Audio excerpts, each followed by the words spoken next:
한번 따라 하실까요?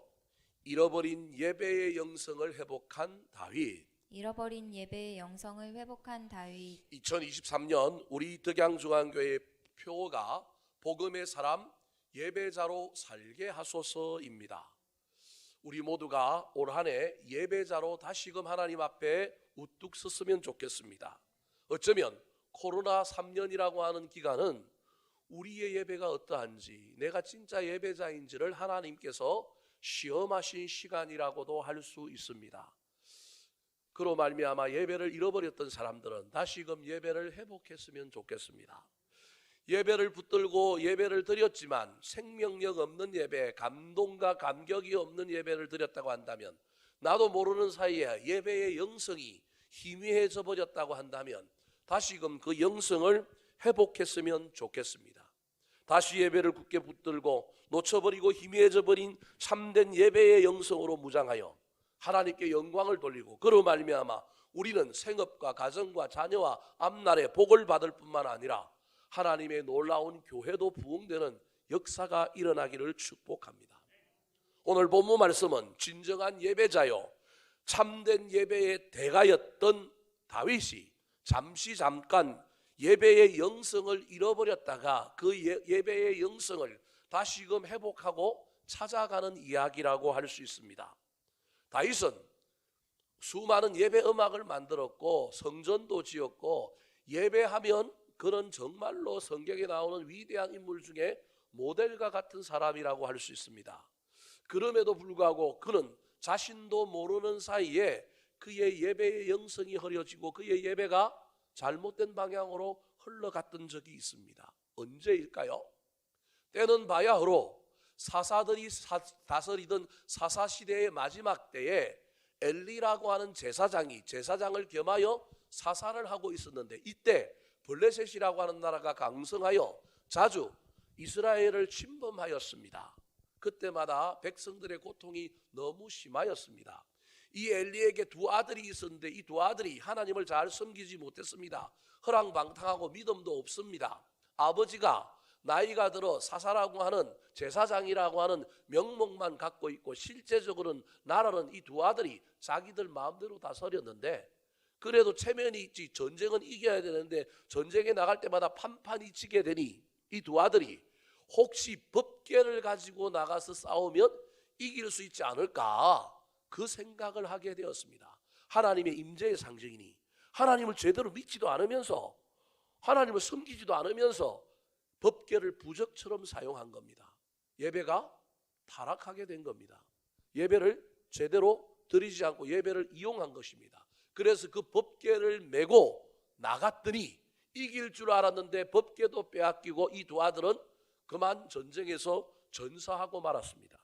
고대의 전쟁은 신들의 전쟁이라서 이긴 국가의 신이 저쪽 국가의 신과 싸워 이겼기 때문에 그 신들을 섬기는 모든 신상이라든지 보물들을 다 노량물로 노획물로 가져가는 그러한 문화가 있었습니다. 그래서 법궤도 신들의 전쟁에서 이긴 노획물로 블레셋 사람들이 가지고 가서 소유했습니다.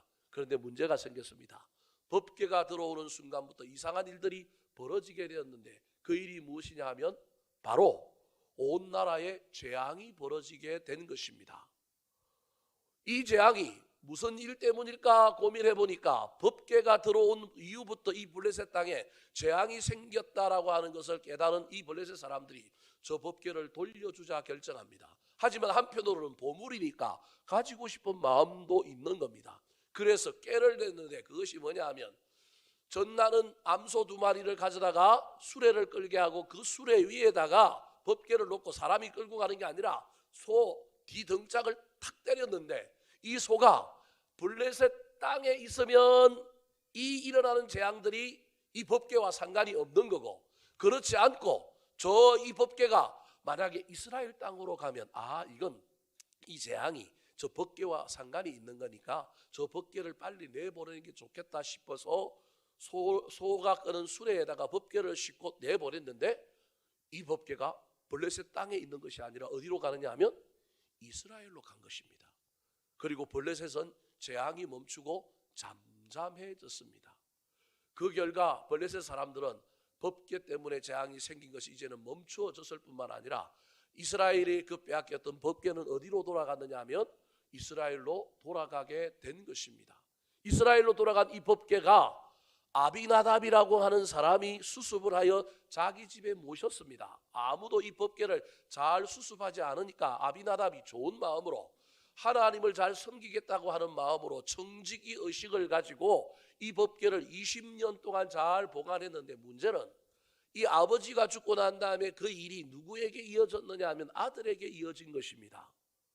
아버지 목사는, 아버지 장로는 신실한 마음으로 교회를 섬겼지만 아들들의 그 믿음이 제대로 전수되지 못하면 아버지는 주인이 아니라 청지기로서 그 모든 일을 잘 감당했지만 신앙의 유산과 믿음이 잘 전달되지 못하면 주인의식을 가지고 청지기로 그 일을 하는 것이 아니라 이제는 무슨 노릇을 하느냐 하면 주인 노릇을 합니다. 이것이 신앙의 문제입니다. 주인의식은 가지고 우리에게 맡겨진 일, 내 것은 아니지만 내가 주인인 것처럼 최선을 다하여 일하리라. 이게 주인의식입니다. 주인의식은 나쁜 것이 아닙니다. 그런데 그 주인의식을 가지고 일하는 게 아니라 주인 노릇을 하면 큰일 납니다. 어쩌면 이 아비나답의 두 아들 아요와 우사라고 하는 이 아들이 아마도 주인 노릇을 하고 있었던 것 같습니다. 그런데 어느 날 왕이 된 다윗이 명령을 하였습니다. 어떤 명령을 하였느냐 하면 집에 모시고 있는 법궤를 예루살렘 성으로 모셔오라는 것입니다. 여러분, 여기서 저와 여러분이 다윗의 형편이, 다윗이 왜 그런 명령을 했는지를 살펴보아야 합니다. 다윗은 헤브론이라고 하는 곳에서 왕이 되었고 남쪽 유다 지파의 또는 베냐민 지파 2개 지파 정도의 왕으로 있었는데, 북쪽에 사울이 죽었음에도 불구하고 사울을 따르던 민족들이, 백성들이 자신의 통치를 받지 않고 독립국가 비슷하게 나라를 이루고 있었습니다. 물론 사울이 죽고 그 아들도 죽고 뭐 이런 여러 가지 사건들이 일어났지만 여전히 저 북쪽에 있는 10개 지파는 다윗을 왕으로 인정하지 아니하였습니다. 그런데 어느 날 이 10개 지파의 장로들이 찾아와서 드디어 무릎을 꿇고 머리를 조아리면서 당신이 우리의 왕이 되어 주십시오. 그래서 통일 왕국의 왕이 되는 놀라운 일이 벌어졌습니다. 그런데 문제는 수도인 헤브론이 너무 남쪽에 있어서 전국을 다스리기에는 합당하지 아니하여서 전 국토의 중간쯤 되고 북쪽 지파도 좀 환영을 받고 잘 돌볼 수 있는 새로운 수도가 필요하여 새로운 수도를 점령하고 정했는데, 그것이 바로 오늘날의 예루살렘입니다. 여부스라고 하는 사람들이 장악하고 있던 그 성을 빼앗아서 이름을 예루살렘 성 시온성이라고 바꾸고 거기에서 나라를 다스렸습니다. 그럼에도 불구하고 여전히 나라의 통합, 정권의 안정이 필요했습니다. 왜냐하면 새롭게 수도도 옮기고 새롭게 왕이 되었지만 자신을 반대하고 사울을 따르던 사람들이 머리를 조아리고 자기의 왕이 되어달라고는 했지만 여전히 사울을 향하여서는, 다윗을 향하여서는 한 가닥의 의심을 품고 있는 겁니다. 제대로 신뢰를 하고 있지 않는 겁니다. 이건 오늘날 목회를 하고 있는 목사도 똑같습니다. 이때 하나님을 바라봐야 되는데 자기를 신뢰하지 않고 자기를 믿지 않는 저 백성들의 신뢰를 얻고자 다윗이 예배의 영성이 흐려지면서 예배를 이용합니다. 법궤를 이용하려고 한 겁니다. 정치적인 목적, 정치의 안정과 정권의 연장과 자신의 왕권을 강화하기 위하여 무엇을 모셔오려고 하느냐 하면 법궤를 예루살렘으로 모셔오려고 한 겁니다. 하나님이 궁벽한 곳에 있으니, 하나님의 임재의 상징이 법궤가 저 존구석에 있으니 모시고 와야 되겠다, 그런 의미가 아닙니다. 아니 목사님, 그걸 어떻게 알 수 있습니까? 훗날 다윗이 예루살렘에 모셔온 법궤가 천막 안에 있는 걸 보고 그때 새로운 마음이 돋아가지고 나중에 내가 하나님의 뭘 짓겠다고요? 이게 진심인 거예요. 이때 다윗이 진짜 하나님을 걱정하는 마음이 생긴 겁니다. 지금 법궤를 모셔오려고 하는 것은 하나님을 이해함이 아니라 자신의 정권의 안정과 왕권을 지키고자 하는 열망 때문에 하나님이 임재라고 하는, 예배라고 하는, 법궤라고 하는 것을 뭐하고 있느냐 하면 이용하고 있는 것입니다. 이 일 때문에 큰 사단이 벌어졌습니다. 정치적인 목적으로 명령을 내려서 법궤를 가져오라고 하는 다윗 왕, 하나님은 1타 2피로 모든 걸 다 정리하고 싶어서 주인이 아님에도 불구하고 맡겨줬는데 주인 노릇하고 있는 이 아비나답의 두 아들 아요와 우사를 동시에 한 사건을 통하여 징계하십니다. 수레에 법궤를 싣고 아요와 우사라고 하는 아비나답의 아들이 왕의 명령을 따라서 이 수레를 이끌고 어디로 가느냐 하면 예루살렘으로 갑니다. 사람이 본 것이 얼마나 중요한지 모릅니다. 인간이 창의적인 동물인 것 같지만 본대로 합니다. 뭘 받느냐 하면 블레셋에서 법궤가 이 땅으로 들어올 때 방법이 소가 뭘 끌고 오는 거예요? 수레에 법궤를 싣고 끌어온 걸 봤단 말이에요. 이게 법인 줄 아는 거예요.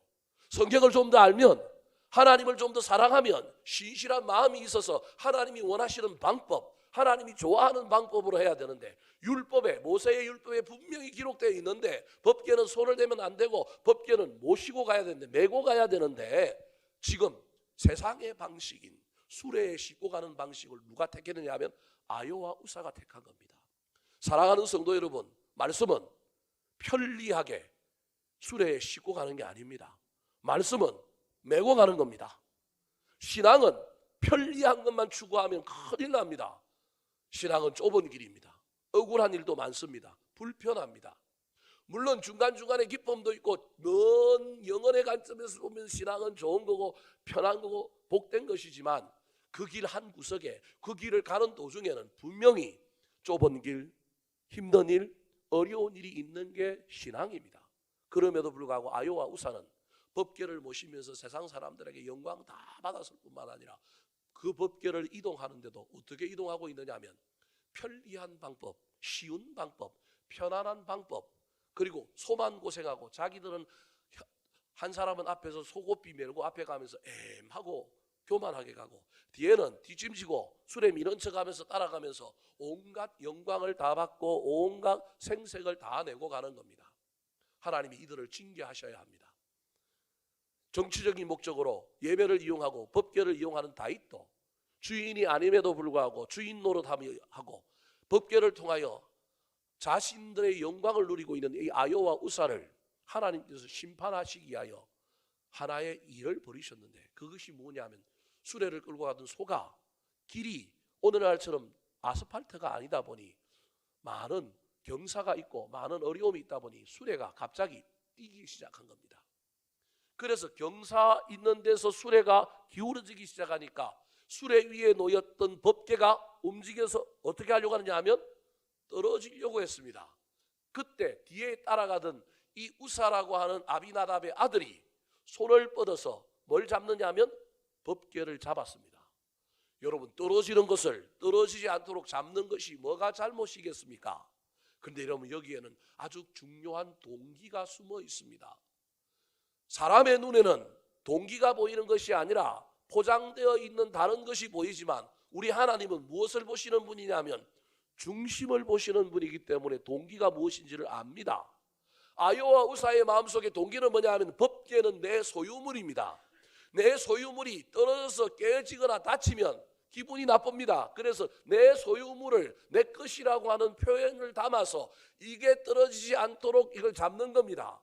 하나님을 위하여 잡는 것이 아니라 누구를 위하여 잡는 거냐 하면 나의 소유욕, 나의 욕심을 위하여 잡고 있는 겁니다.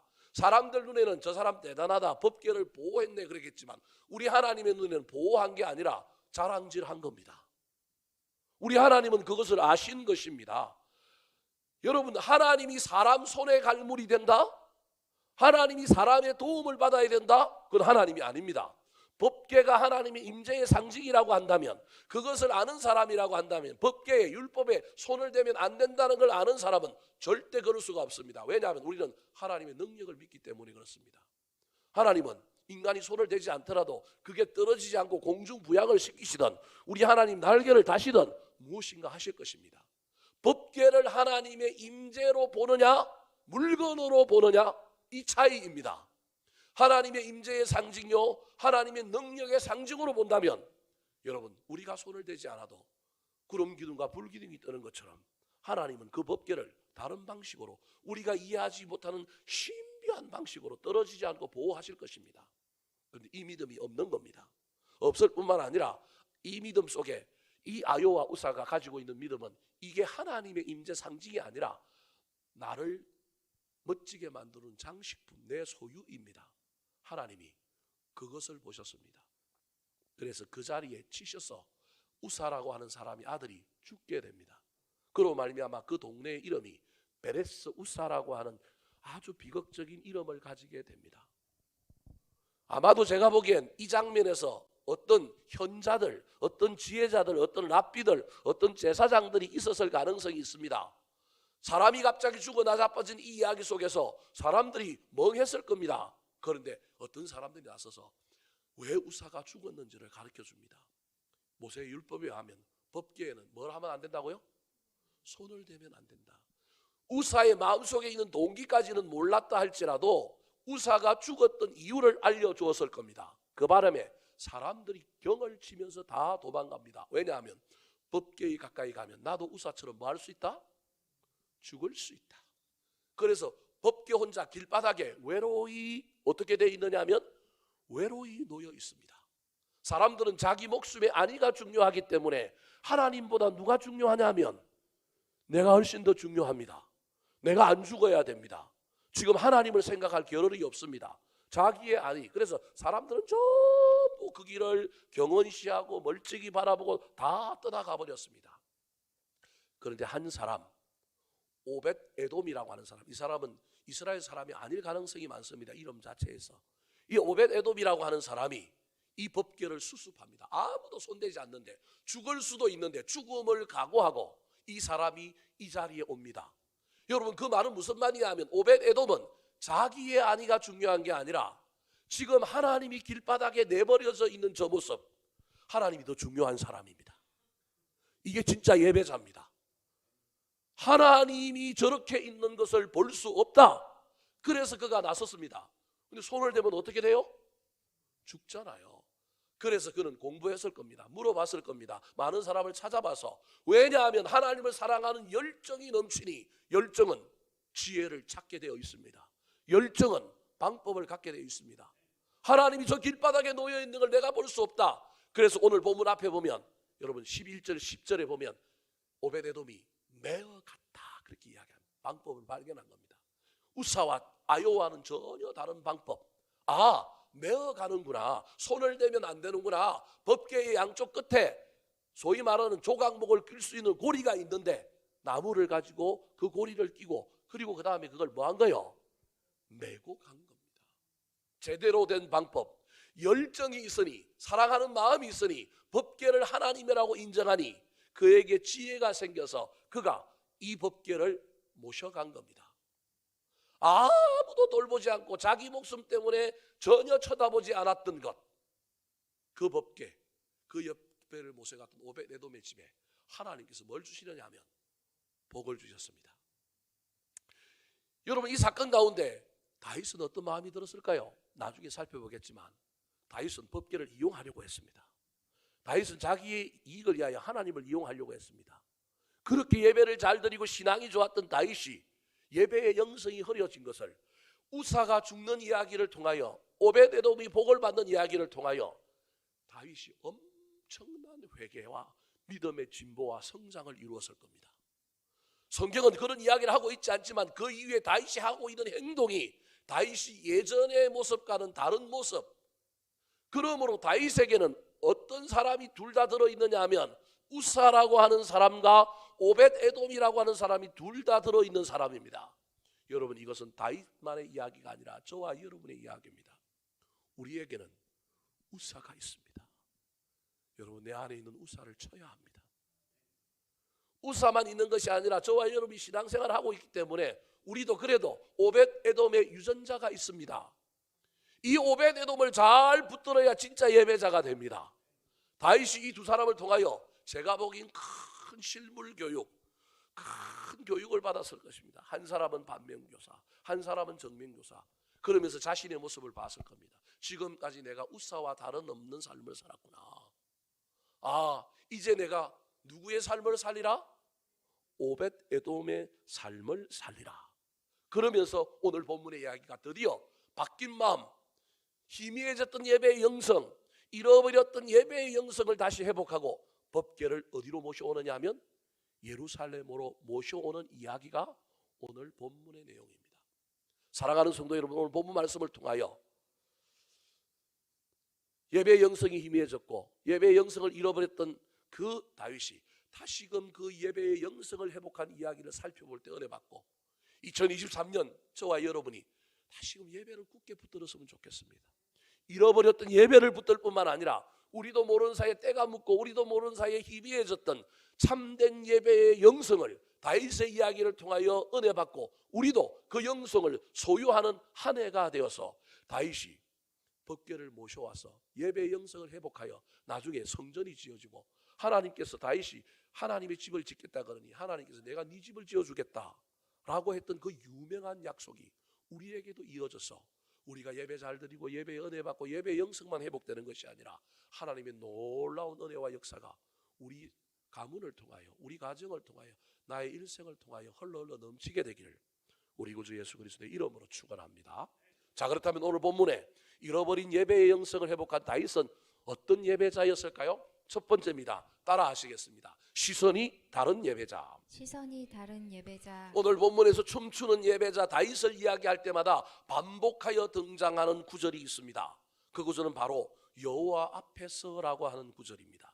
14절과 16절 말씀 시작. 다윗이 여호와 앞에서 힘을 다하여 춤을 추는데 그때 다윗이 배에 에봇을 입었더라. 다윗과 온 이스라엘 족속이 즐거이 환호하며 16절 시작.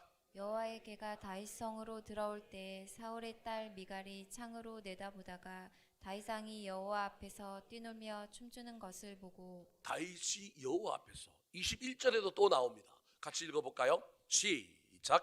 다윗이 미갈에게 이르되 이는 여호와 앞에서 한 것이니라. 그가 내 아버지와 그의 온 집을 버리시고 나를 택하사 나를 여호와의 백성 이스라엘의 주권자로 삼으셨으니 내가 여호와 앞에서 뛰놀리라. 사랑하는 성도 여러분, 진정한 예배자는 나를 사람 앞에 세우는 것이 아니라 여호와 앞에 세우는 사람입니다. 여호와 앞에서, 하나님의 앞에서라고 하는 말을 여러분 뭐라고 얘기하느냐 하면 코람데오 그렇게 이야기합니다. 데오스가 라틴어로 하나님이라고 하는 말인데 하나님 앞에, 이게 코람입니다. 코람데오, 하나님 앞에 서 있는 사람. 진짜 예배자가 예배 중에 나를 하나님 앞에 세울 때, 이 예배자는 예배 이후에 일터에서도 일할 때 여러분 사람에게 일하지만 죽게 하듯 할 수 있습니다. 왜냐하면 예배에서 시선이 하나님께 고정된 사람이 세상에 나가서도 나의 일함을, 나의 들고남을 아무도 보는 이 없을 때도 나를 보시는 분이 하나님이라는 걸 알기 때문에 그렇습니다. 예배 때 나를 하나님 앞에 세우지 못하는 사람, 신전의식이 없는 사람, 코람데오의 신앙이 없는 사람은 세상에서 지 맘대로 삽니다.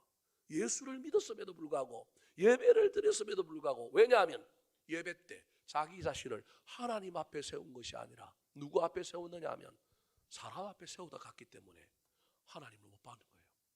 시퍼렇게 두 눈을 뜨고 계시는 우리 하나님, 우리를 감찰하시는 하나님을 못 본 거예요. 나쁜 의미, 막 우리를 감시하는 의미에만 감찰이 아닙니다. 감찰은 감동하사 도와주시기도 합니다. 그래서 삶의 현장에 어려울 때 우리가 하나님을 구하고 하나님의 도우심을 입을 수 있는 것입니다. 사랑하는 성도 여러분, 지금 저와 여러분은 누구 앞에 서 있습니까? 우리 화면을 보고 같이 한번 읽어볼까요? 시작. 나는 사람 좋으라고 목사 보라고 예배 드리는 것이 아닙니다. 하나님 앞에서 예배합니다. 살아계신 하나님께 경배하고 예배합니다. 사랑하는 성도 여러분, 인자한 눈으로 우리를 바라보시는 하나님이 여러분 눈에 보였으면 좋겠습니다. 우리의 신음소리에도 귀를 기울이시는 그 하나님이 우리 눈에 보였으면 좋겠습니다. 예배할 때 제발 다른 사람 보지 말고 하나님을 보시기 바랍니다. 내 앞에 하나님이 있어야 되는데 목사가 있고 찬양팀이 있고 안내팀이 있고 다른 사람이 있어서 혹시 내가 그 사람들을 비교하고 평가하고 있지는 않습니까? 우리는 하나님 앞에서 드리는 자요, 나는 하나님 앞에 평가받는 자인데 하나님 앞에 내가 서 있지 않고 내 앞에 다른 사람을 세워놓고 내가 하나님 노릇하고 있지는 않습니까? 하나님 앞에 서 있는 저와 여러분 되기를 예수님의 이름으로 축원합니다. 두 번째, 희미해졌던 예배의 영성을 회복한 다윗은 어떤 예배자였을까요? 따라하시겠습니다. 힘을 다하는 예배자. 힘을 다하는 예배자. 운동을 하든지 예술을 하든지 공부를 하든지 무엇을 하든지 간에 최선을 다하는 사람은 반드시 성공하게 되어 있습니다. 신앙생활도 마찬가지입니다. 차지도 덥지도 않은 신앙생활이 아니라 최선을 다하고 힘을 쏟고 열정과 열심으로 신앙생활합니다. 해야 합니다. 그래서 우리 예수님께서 뭐라고 얘기하셨습니까? 마가복음 12장 30절 말씀 시작. 내 마음을 다하고 목숨을 다하고 뜻을 다하고 힘을 다하여 주 너의 하나님을 사랑하라 하신 것이요. 여러분, 우리가 하나님을 사랑하고 하나님을 섬기는 신앙생활은 마음과 목숨과 뜻이라고 하는 감정적이고 의지적인 것만 있는 것이 아니라 여러분, 물리적인 것 뭐도 있어야 된다고요? 힘도 다해야 된다니까요. 여러분 기억하시기 바랍니다. 동기도 중요합니다. 동기, 마음, 의지, 감정, 그래서 마음을 다하고 목숨을 다하고 뜻을 다해야 되지만 여러분 거기에 더하여 뭘 해야 되느냐면 힘도 다해야 합니다. 다윗은 그의 삶이 힘을 다하는, 최선을 다하는 전력 질주의 삶이었습니다.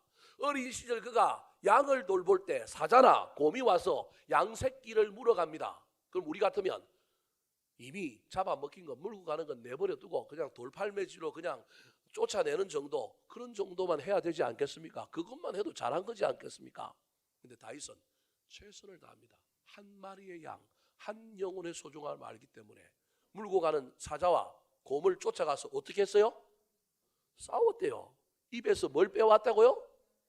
그 입을 찢어버렸다는 거예요. 그 어린애가 가갖고 그렇게 해서 찾아왔다는 거예요.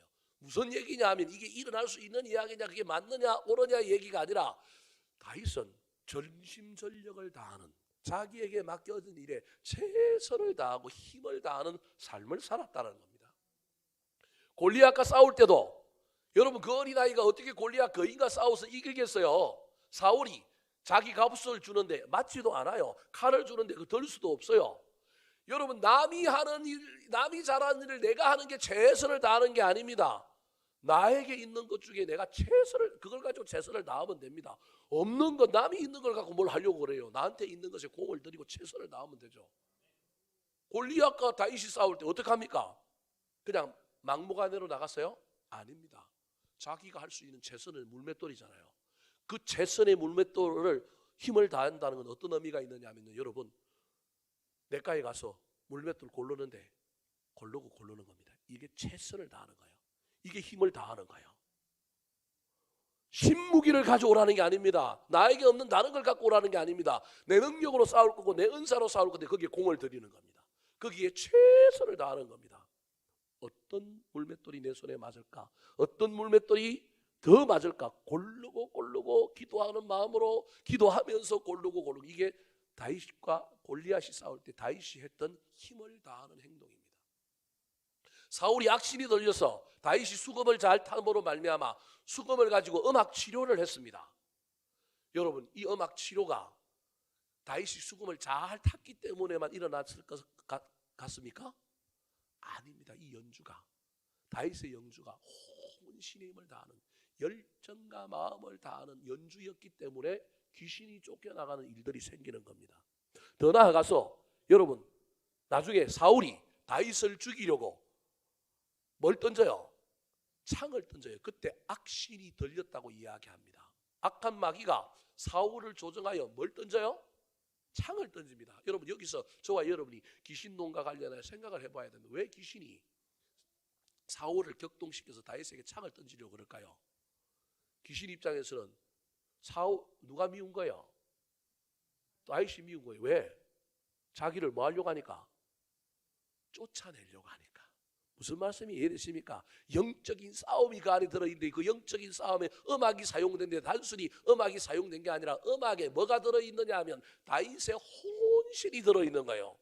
다윗이 힘을 다하는 열정이 들어있는 거예요. 여러분 사울이 다윗을 죽이려고 했던 사건은 이례적인 사건이 아닐 가능성이 있습니다. 마지막에 폭발하여 창을 던졌지만 악신을 쫓아내는 이 다윗의 음악에 기가 있는 거예요. 열심이 있는 거예요. 최선이 있는 거예요. 열정이 있는 거예요. 그 일을 반복할 때 쫓겨나가기도 했던 악신이 다시 사울에게 들어오고 이 일을 반복하는 가운데 악신이 그 음악의 능력이 너무 대단해요.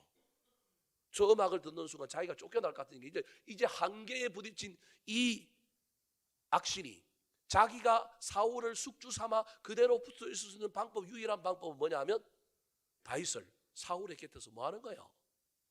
떼내는 거예요. 그래서 가장 마지막에 발악적으로 귀신이 한 행동이 뭐냐 하면 사울을 격동시켜서 창을 들고 다윗을 뭐 하려고 한 거예요? 죽이려고 한 거예요. 이 이야기의 핵심이 뭐냐 하면 다윗의 음악이 아주 뛰어났다는 거예요. 기술적으로가 아니라 그 안에 계속하여 사울을 치유하고자 하는 그 열망을 통하여 음악에 혼신의 힘을 다하여 기를 쏟아서 연주했다라고 하는 의미가 여기에 들어있는 겁니다. 예배의 영성에 이 최선 힘을 다하는 마음이 필요합니다. 잃어버렸던 예배의 영성을 회복한 다윗이 예전에는 1차 법궤를 예루살렘으로 이송할 때는 자기가 안 갔습니다. 신하들을 보냈습니다. 뭐 왕이 그거 갈 필요 있나요? 명령만 하면 되고요. 아미나답의 두 아들에게 성경에 기록하고 있지 않지만 제가 보기엔 후사했을 겁니다. 그동안 법궤를 잘 관리해서 고맙다. 아마 엄청난 상금을 줬을 것입니다. 그리고 법궤를 모셔오려고 했습니다. 그런데 예배의 영성은, 진정한 회복된 예배의 영성은 다른 사람 시켜서 하는 것이 아니라 예배는 누가 드리는 거예요? 내가 드리는 거예요. 그래서 이번에는 다윗이 직접 갑니다. 자, 오늘 본문 12절 말씀 같이 한번 읽어볼까요? 시작. 어떤 사람이 다윗 왕에게 아뢰어 이르되 여호와께서 하나님의 괴로 말미암아 오베데돔의 집과 그의 모든 소유에 복을 주셨다 한지라. 다윗이 가서 하나님의 괴를 기쁨으로 메고 오베데돔의 집에서 다윗 성으로 올라갈세. 다윗이 최선을 다하는 예배자였다는 것, 직접 갔다라는 겁니다. 남 시키지 않았다라는 겁니다. 더 나아가서 그는 마음의 기쁨을 가지고 이 마음의 정성을 다하고 힘을 다하는 내적인 뿐만 아니라 아까 힘을 다하여라고 하는 말이 물질적이고 물리적인 것도 있다라는 걸 말씀드렸잖아요. 그것도 준비합니다. 자, 오늘 본문 13절 말씀. 근데 저 13절 말씀을 온전히 이해하려면 같은 내용을 다루고 있는 병영 본문인 역대상 15장 26절도 같이 읽어봐야 이해가 좀 더 잘 됩니다. 우리 두 구절을 같이 한번 읽어볼까요? 시작. 여호와의 괴를 맨 사람들이 6걸음을 가매 다윗이 소와 살찐 송아지로 제사를 드리고 하나님이 여호와의 언약궤를 맨 레위 사람을 도우셨으므로 우리가 수송아지 7마리와 순양 7마리로 제사를 드렸더라. 여호와의 궤를 맨 사람들이 6걸음을 가매라고 이야기했습니다. 왜 6걸음을 갔을까요? 그리고 6걸음을 가고 난 다음에 소와 살찐 송아지로 제사를 드렸대요. 왜 제사를 드렸을까요? 그 이유를 역대상 15장 26절에는 뭐라고 얘기했냐면 하나님이 여호와의 언약궤를 맨 레위 사람을 뭐하였으므로 안 죽고 살았다라는 거예요. 살려주셔서 감사하다라고 하는 의미로 6걸음 가고 난 다음에 뭘 했냐면 제사를 드렸다는 거예요. 그래서 저 6걸음을 가매라고 하는 13절의 말씀은 한 번 드린 걸로 이해되지만 저게 한 번이 아니고 매 6걸음마다라고 하는 의미가 저 안에 들어있는 거예요. 왜냐하면 26절에 보니까 준비를 했는데 제물을 준비했는데 몇 마리를 준비했어요? 7마리를 준비한 거예요. 그러니까 이런 거예요. 6걸음을 가고 난 다음에 한 마리 잡아서 뭐 한 거예요? 제사 드린 거예요. 또 6걸음 나고 난 다음에 또 뭐 한 거예요? 제사를 드린 거예요. 왜 이런 일을 반복하느냐 하면 하나님이 노하시면 안 되는데, 우리 죽으면 안 되는데 하나님 정말로 이 가는 길을 허락하실까? 하기를 해야 되잖아요. 그래서 6걸음을 가고 제사 지내고 6걸음을 가고 제사 지내는 거예요. 여러분, 저 6걸음이 직선적으로 얘기하면 저게 언제냐면 저와 여러분이 월요일부터 토요일까지의 삶입니다. 우리는 월요일부터 토요일까지 6걸음을 걷고 난 다음에 7번째 7일 나는 주님 앞에 와서 제사 지내는 거예요. 예배하는 거예요. 6일 동안 지켜주셔서 감사합니다. 나의 출입을, 나의 삶을 지켜주셔서 감사합니다. 그리고 마지막 6번째까지 행하고 난 다음에는 쭉 가는 겁니다. 그리고 마지막 7번째 제사는 어디 가서 드려요? 예루살렘에 가서 드리는 거예요. 이해되셨습니까? 그래서 제물이 7마리가 사용됐는데 6마리는 6걸음 갈 때마다 한 번, 6걸음 갈 때마다 한 번 하고 난 다음에 이제는 하나님 우리를 허락하셨구나. 편안한 마음으로 가서 마지막에 하나님께 감사하는 7번째 제물을 하나님께 드리는 겁니다. 제가 지금 무슨 얘기를 하려고 하느냐 하면 다윗은 마음의 동기에 힘을 다하여 정성을 다하고 최선을 다하는 동기뿐만 아니라 그 동기를 동기되게 만들고 정명되게 만드는 물질적인 것, 물리적인 것, 외적인 것도 뭐한 거예요? 준비한 거예요. 이게 힘을 다하는 예배자의 모습인 것입니다. 오늘 본문 14절 말씀 같이 한번 읽어볼까요? 시작. 다윗이 여호와 앞에서 힘을 다하여 춤을 추는데 그때 다윗이 배에 에봇을 입었더라. 저 14절이 오늘 본문 말씀의 요절이에요. 저 안에 다윗이 회복한 예배의 영성이 다 들어있어요. 첫 번째가 여호와 앞에서, 제가 지금 두 번째 하잖아요. 두 번째가 뭐예요? 힘을 다하여. 이제 세 번째가 조금 좀 저 14절에서 또 나와요. 사랑하는 성도 여러분, 여호와 앞에 있는 예배자가 되시기 바랍니다. 그 앞에서 힘을 다하여 예배를 드리시기 바랍니다. 지금 저와 여러분은 힘을 다해 예배하고 있습니까? 힘을 다해 주일 성수하려고 애를 쓰시기 바랍니다. 예배와 복은 상당한 인과관계가 있습니다. 잠자다가 못 나왔다, 친척 결혼식에 갔느라고 못 나왔다, 많은 이유가 있지만 최선을 다해 그 이유를 넘어서시기 바랍니다. 그게 힘을 다하는 겁니다. 양보하지 마시기 바랍니다. 정말 꼭 가봐야 할 곳이라면 결혼 하루 전에 토요일날 찾아뵙고 내일 주일이라서 교회 가서 예배드려야 하기 때문에 미리 왔습니다. 그리고 지난번 우리 집에 부주했던 것보다 2배를 갚아주십시오. 그러면요, 그분들이 반드시 다른 모든 하객들은 잊어버려도 누구는 기억할까요? 나는 기억합니다. 주일날 그 결혼식장에 안 갔는데도 불구하고 기억합니다. 결혼식장에 수많은 사람들이 와서 인사했는데 여러분 기억이 나시던가요? 뭐 보고 알아요? 봉투 보고 알지요. 그런데 전날 온 사람은 봉투 보고 아는 게 아니라 얼굴 보고 압니다. 기억에 남습니다. 꼭 결혼식 날 못 가면, 그게 주일이라서 겹치면 그렇게 하십시오. 할 수만 있다면 예배 때 지각하지 않으려고 애를 쓰고 사람과 말하지 않고 하나님과 대화하려고 예배에 힘을 다하시기 바랍니다. 사랑하는 성도 여러분, 돈을 버는 것만큼, 건강을 위해 힘쓰는 만큼, 자녀 교육에 힘쓰는 만큼 예배에도 힘을 써야 하지 않겠습니까? 돈은 쎄 빠지게 버는데, 돈을 버는 데는 최선을 다하여 애를 쓰는데, 여러분 돈 버는 것보다 더 큰 복을 받을 수 있고 더 큰 은혜가 넘치는 예배에 왜 세상 일하는 것만큼 애를 쓰지 않습니까? 그게 훨씬 더 수지 맞는 일이라니까요. 예배에 힘을 다하시기 바랍니다. 애를 쓰시기 바랍니다. 제가 보기엔 틀림없이 수지 맞을 겁니다. 사랑하는 성도 여러분, 여호와 앞에서 힘을 다하는 예배자들이 되시기를 축원합니다. 세 번째, 다윗이 회복한 예배의 영성은 무엇일까요? 따라하시겠습니다. 에봇을 입은 예배자. 에봇을 입은 예배자. 정장을 입었을 때는 점잖게 걷던 사람이 예비군 군복만 입혀놓으면 신발을 질질 끌며 8팔자로 걸을 뿐만 아니라 나아가서는 동서남북으로 화장실의 지경을 넓혀 내가 원하는 곳 밟는 땅 모든 것이 야외 화장실로 만드는 것이 예비군 군복 입은 남자들의 이야기입니다. 여자들은 어떻습니까? 정장을 입고 하이힐을 신으면 요조 숙녀지만 몸빼 바지나 체육복 바지 입던 잠옷을 입고 동네 수표를 가게 되면 전혀 다른 사람, 그야말로 대한민국의 제일 무서운 아줌마가 되고 맙니다. 옷이 우리의 삶을 때로는 규정짓고 옷에 걸맞는 삶으로 만든다는 것입니다. 가끔 동네 목욕탕에 가면 모두 다 벗고 보니 누가 누구인지 도무지 그 사람의 신분을 알 수 없을 때가 많습니다. 신분은 고사하고 나이조차도 가늠하기가 힘듭니다. 그래서 그리스의 철학자 소크라테스는 참 이 사람이 말 많은 사람이고 말하기를 좋아하는데 목욕탕에 가서는 절대 가르치지 않고 말하지 않기로 결심했다고 합니다. 왜냐하면 목욕탕에서 다 벗었기 때문에 건의도 서지 않고 말빨이 먹히지 않기 때문이라고 합니다. 어떤 목욕탕에 또래 친구들보다 덩치가 좋고 키가 컸던 빡빡머리 중학생 3학년이 대중 목욕탕에서 목욕을 하다가 등을 밀고 싶어서 주변을 탁 보니 자기하고 머리가 똑같은, 요즘 세대 이야기야 옛날 세대 이야기입니다. 우리 옛날에 다 학교 다닐 때 머리 깎고 다녔잖아요. 중3이 목욕탕에서 등 밀고 싶어서 딱 보니까 자기하고 비슷한 빡빡머리가 하나 보이는 거예요. 그런데 얼핏 보니까 자기보다는 나이가 적어 보여서 야, 너 몇 살이야? 물었어요. 그랬더니 하는 말이, 상대방이 중2인데요? 그랬답니다. 그래서 이 중3이 중2의 뒤통수를 한 대 탁 때리면서 짜식 나는 중3이야. 이리 와서 형 등 좀 밀어. 그랬더니 알고 보니 이 중2가 아니라 중이었답니다. 그래서 이 중3은 그날 목욕탕에서 엄청난 물고문을 당했다고 하는 전설 따라 삼천리의 이야기가 있습니다. 옷이 날개라는 말이 있듯이 옷은 사람을 그 옷에 걸맞는 존재로 만듭니다. 합당한 장소에 합당한 옷을 입어야 근사하고 끼깔이 나고 폼이 납니다. 예배 때는 예배자의 옷을 입어야 합니다.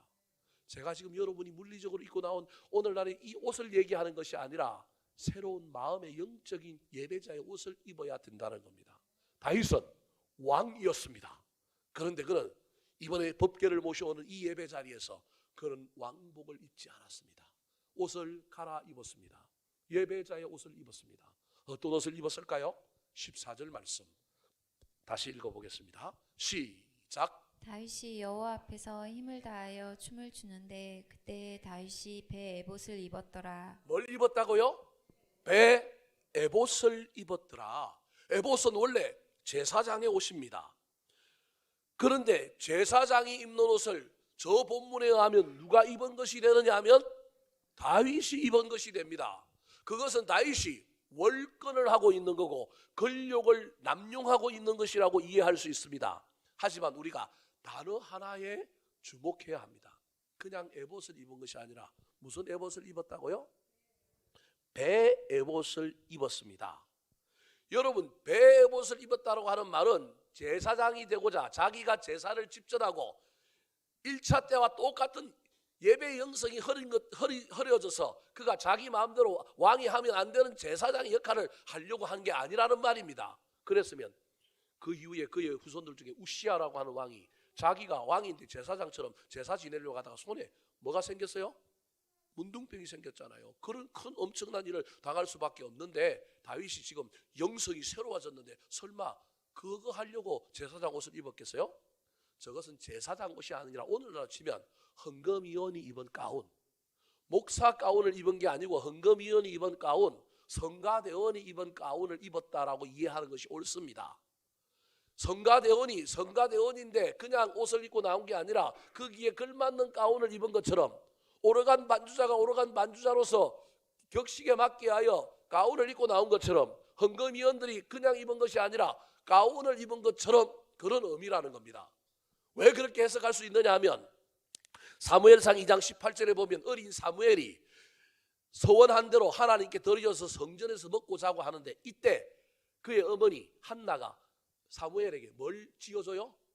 에봇을 지어줘요. 그것도 세마포라고 하는 가는 거예요. 지금 저 배 에봇은 아주 거칠은 에봇을 입은 거예요. 에봇은 옷이요, 재질은 저기는 배, 사무엘이 입은 것은 어린 사무엘이 입은 것은 세마포, 얇고 아주 부드러운 재질의 에봇을 입었다라는 거예요.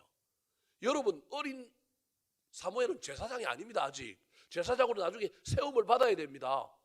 아직 신학교도 간 게 아니고 목회 안수도 안 받았단 말이에요. 그런 사람이 에봇을 입었다 그러면 말이 안 되는 거잖아요. 그러니까 그런 의미가 아니라는 거예요. 제사장 옷을 입었다라는 게 아니고 예배자로서 합당한 옷을 입었다. 그 당시 진정으로 예배하고자 하는 사람들이 예배 격식에 걸맞는 옷을 입었는데 그게 에봇이었다라는 거예요.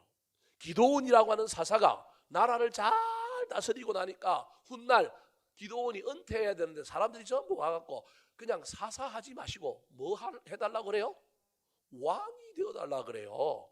사사는 일시적으로 전쟁 때만, 평화 때는 군림하지 않고 나타나지도 않고 위기 때만 나타나서 나라를 구하고 다스리는 사람인데 그 위기 때 너무 잘하니까 위기 때마다 기드온이 다 물리쳐 주니까 이제 주변에 있는 국가들처럼 왕정 제도를 택하고 있는 국가들처럼 우리도 그 제도하고 당신이 우리의 뭐가 되달라고요? 왕이 되달라고 그러는 거예요. 기드온이 안 한다는 거예요.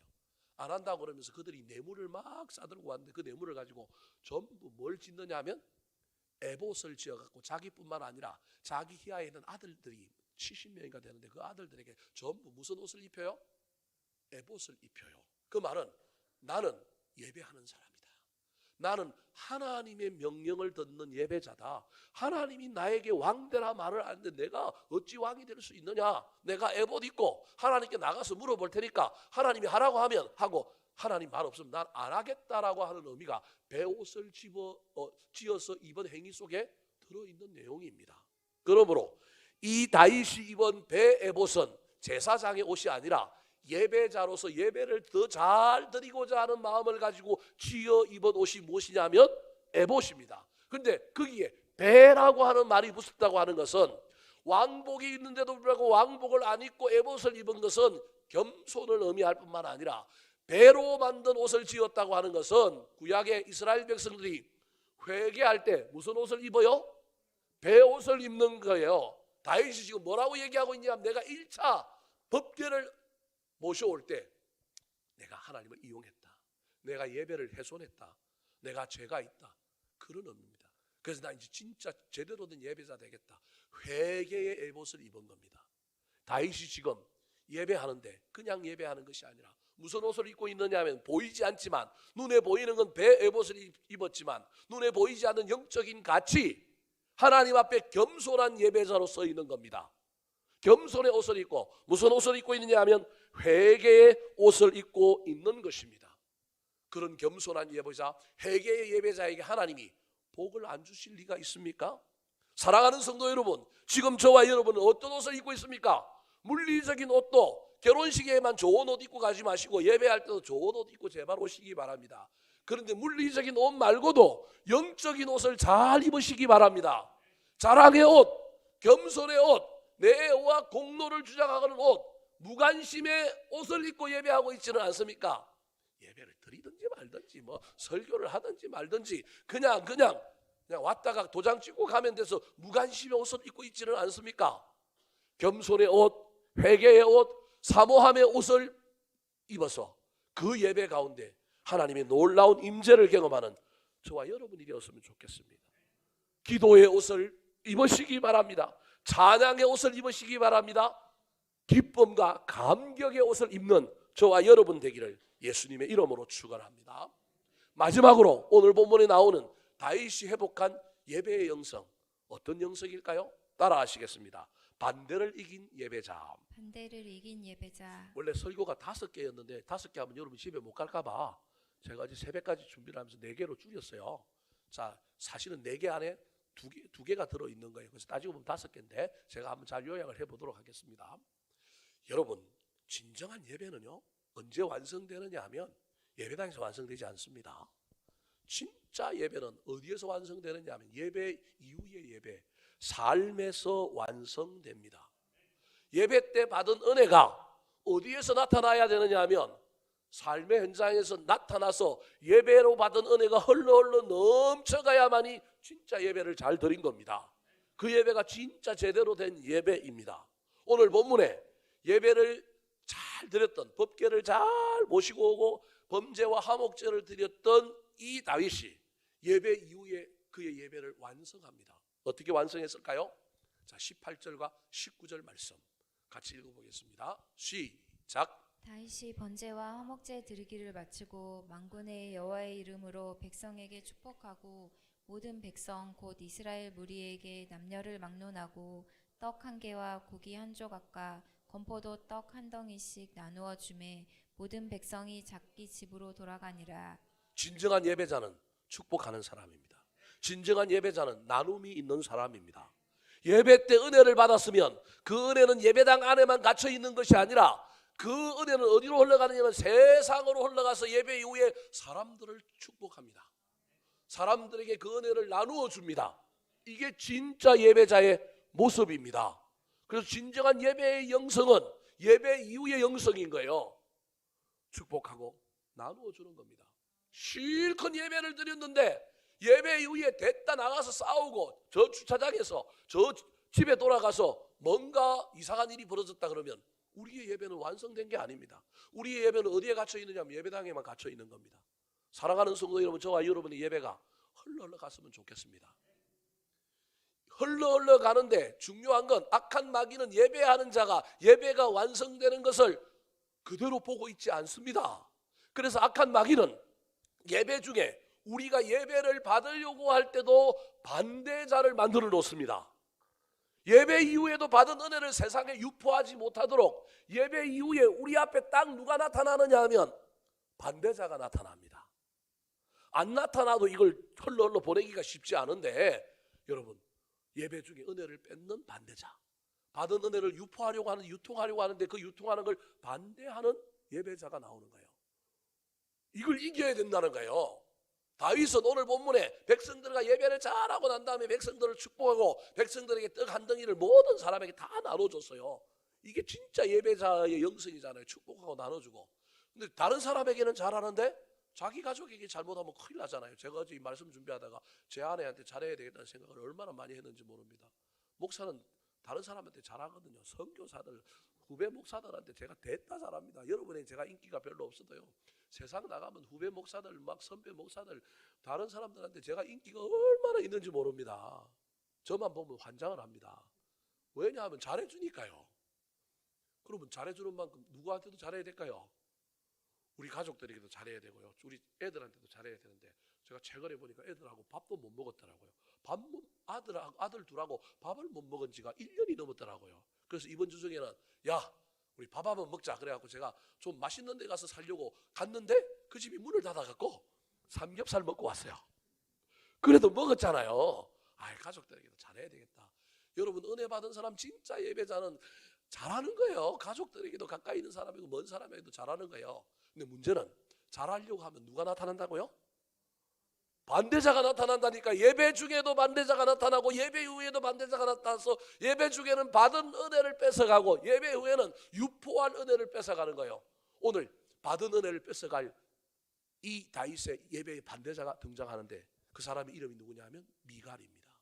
자, 20절 같이 한번 읽어볼까요? 시작. 다윗이 자기의 가족에게 축복하러 돌아오매 사울의 딸 미갈이 나와서 다윗을 맞으며 이르되 이스라엘 왕이 오늘 어떻게 영화로우신지 방탕한 자가 염치 없이 자기의 몸을 드러내는 것처럼 오늘 그의 신복의 계집 중의 눈앞에서 몸을 드러내셨도다 하니. 백성들에게도 축복하고 나눠줬을 뿐만 아니라 가족에게 축복하러 다윗이 돌아왔어요. 근데 받은 은혜를 유포하려고 하는데 반대자가 탁 나타났어요. 여러분, 반대자는 멀리 있지 않습니다. 어디에 있어요? 가까이 있어요. 왼수가 누구라고요? 네 집안 식구가 왼순이라. 주일날 예배 드리고 은혜를 받으려고 왔는데 예배당 안에 여러분 우리의 예배를 반대하는 사람이 있다니까요. 그 사람은 자기가 반대자인 줄 모르고도 그 짓을 하고 있을 수도 있어요. 예배 끝나고 나갔는데 내가 받은 은혜를 세상에 유포하려고 하는데 그걸 막는 사람이 있는 거예요. 저희 미갈이잖아요, 미갈. 근데 그 미갈을 오늘 본문에는 다윗의 아내라고 표현하지 않고 뭐라고 얘기하고 있어요? 사울의 딸 미갈. 사울이 다윗 죽이려고 했잖아요. 그 영성을 가진 사람이라는 거예요. 원래 미갈은 다윗의 생명을 구원해주고 정말로 멋진 사람이었어요. 그런데 여러분, 예배의 영성이 흐려지니 미갈이 변해버렸다는 것을 소개할 때 다윗의 아내 미갈 그러지 않고 뭐라고 소개하는 거예요? 사울의 딸 미갈. 정오심에 불탔어. 다윗을 죽이려고 했던 그 사울의 딸 미갈. 사울과 그 딸 미갈이 지금 동일한 사람이다. 그 얘기를 지금 고발하고 있는 거예요. 그래서 그 사울의 딸이 지금 미갈이 다윗의 예배의 은혜를 빼앗아 가려고 합니다. 그래서 한마디 합니다. 어떻게 말이야, 왕이 체면도 없이 그렇게 몸을 드러내고 그렇게 예배합니까? 그때 다윗이 뭐라고 얘기했을까요? 21절 말씀 시작. 다윗이 미갈에게 이르되 이는 여호와 앞에서 한 것이니라. 그가 내 아버지와 그의 온 집을 버리시고 나를 택하사 나를 여호와의 백성 이스라엘의 주권자로 삼으셨으니 내가 여호와 앞에서 뛰놀리라. 여러분, 예배의 반대자들이 나타날 때 뚜껑이 열리고 18, 19이 올라가고 에이 그래 버리면 큰일 납니다. 여러분, 이겨야 됩니다. 이길 수 있는 비결은 내 안에 은혜가 있어야 합니다. 다윗이 미갈을 이길 수 있던 이유는 미갈이 아무리 내 마음을 격동해도 그 안에 뭐가 가득하냐면 은혜가 가득한 거예요. 하나님이 나에게 해주신 은혜. 우리 집에 우리 아버지 이세의 아들 8명이 있었는데 내가 그 중에 마지막이었는데 내 아버지와 그 온 집을 버리시고 누굴 택했다고요? 나를 택했다는 거예요. 이 은혜를 다윗은 잊어버리지 않고 있는 거예요. 이 은혜를 붙잡아야 합니다. 그래서 이 은혜 때문에 여러분 반대자하고 다투면 안 됩니다. 반대자 때문에 저와 여러분이 그 은혜를 쏟아버리면 안 됩니다. 더 나아가서 나를 택하여 주실 뿐만 아니라 나를 여호와의 백성 이스라엘의 뭘로 삼았다고요? 주권자로 삼았다. 다시금 은혜를 붙들므로 말미암아 받은 은혜를 쏟아버리지 않고 그 반대자를 이기고 그러면서 내가 여호와 앞에서 뭐 하리라? 뛰놀리라. 난 앞으로도 뛰놀 거다. 여러분 저와 여러분 실컷 예배드리고 실컷 헌신하고 실컷 봉사하다가 반대자 만나고 나면 에이 안 해. 에이 못하겠어. 그럼 저와 여러분 다 까먹은 거예요. 여러분 이건 악한 마귀가 원하는 전략이에요. 여기 넘어가면 안 돼요. 그럼에도 불구하고 반대하는 사람이 있고 나를 비난하고 나를 넘어뜨리는 사람이 있더라도 초지일간 앞에 했던 걸 그대로 하면 되는 거예요. 앞에도 뛰놀았고 뒤에도 뛰놀면 되는 겁니다. 오늘 본문에 상반된 두 예배자가 등장해요. 한 사람은 예배의 성공자 다윗이고 한 사람은 예배의 반대자 미갈입니다. 다윗은 시선이 하나님께 있지만 반대자 미갈은 누구에게 있느냐 하면 사람에게 있습니다. 다윗은 직접 가서 벗개를 모셔오는데 동참하는 선수지만 반대자 미갈은 창을 열고 쳐다보고 있는 관중입니다. 성공자 다윗은 왕복을 벗었고 겸손과 회개의 에봇을 입고 있지만 반대자 미갈은 잠옷을 입고 창가에 내다보고 있습니다. 성공자 다윗은 최선을 다하여 힘을 다하여 드리는 예배를 드리고 있지만 미갈은 여러분 보는 구경하는 예배를 드리고 있습니다. 성공자 다윗은 예배 이후에 축복의 삶, 나눔의 삶을 살아가지만 반대자 미갈은 비난하고 있습니다. 성공자 다윗의 은혜는 마음속에는 은혜가 넘쳐 흐르지만 반대자 미갈의 마음속에는 체면이 중요합니다. 자존심이 중요합니다. 네가 왕이인데 네가 그 옷 입음을 말며 왕비인 내 체면이 어떻게 되냐? 왕의 체면을 이야기하지만 사실은 누구 체면을 이야기하고 있는 거예요? 내 체면을 이야기하고 있는 거예요. 내가 다니는 교회는 좀 수준이 높아야 되고 뭐가 달라야 되고 그게 뭐 중요해요? 하나님이 좋아하느냐 안 하느냐는 것 중요하지. 사랑하는 성도 여러분, 지금 저와 여러분은 어떤 예배자입니까? 혹시 미갈과 같은 예배자 아닙니까? 다윗과 같은 예배자 되시기 바랍니다.